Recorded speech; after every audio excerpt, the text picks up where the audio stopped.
माझे नाव शालिनी गोसावी। मी साईबाबा कनिष्ठ महाविद्यालयात शिक्षण घेत आहे।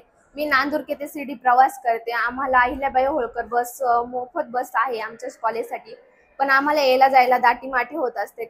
कधी कधी बसमध्ये घुसताना किंवा जाताना मुलींचे धक्के लागतात। काही वेळेस बसमध्ये उभ्या राहून प्रवास करावा लागतो। बसमध्ये बसायला जागा पण नसते। आमची एवढीच इच्छा आहे की मुलींसाठी सेवा उपलब्ध केल्या, पण अजून 2 किंवा 3 बसेस कॉलेजसाठी द्यावा म्हणून। आम्हाला बसची सेवा उपलब्ध आहे, पण त्या बसमध्ये दाटीमाटी होत राहते। 600 मुले असून 3च बस आहे। 600 मुलींना 6 तरी बस पाहिजे नाही।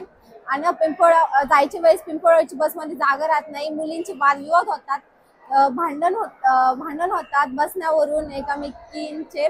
बस आम्हाला लोटा लागली होती, आम्ही पडू शकतो म्हणून आम्ही नाही पकडून राहतो। ड्रायव्हर मामा यांना त्रास होतो।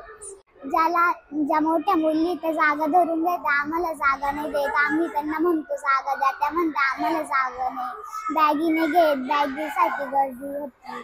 माझं नाव प्रणवी सतीश धरम। मी पिंपळवाडीच्या बसने येते। बसमध्ये खूप गर्दी असते, लोटालोटी होते, मोठ्या मुली जागा नाही देत, जास्त धक्काधुक्की होते।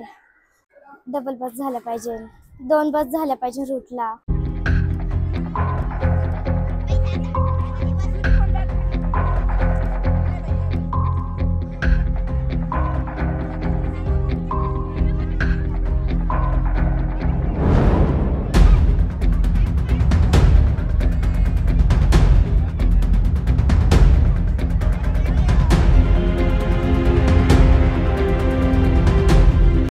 श्री साईबाबा कन्या विद्या मंदिर या कनिष्ठ महाविद्यालयातील विद्यार्थिनी अहिल्यादेवी होळकर बस योजनेचा लाभ घेतात।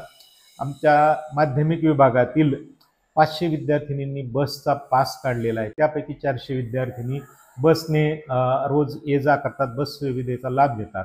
या विद्यार्थिनी 5वी ते 10वी आहेत, काही 12 वर्षापर्यंतच्या आहेत, काही 12 वर्षा पुढील आहेत।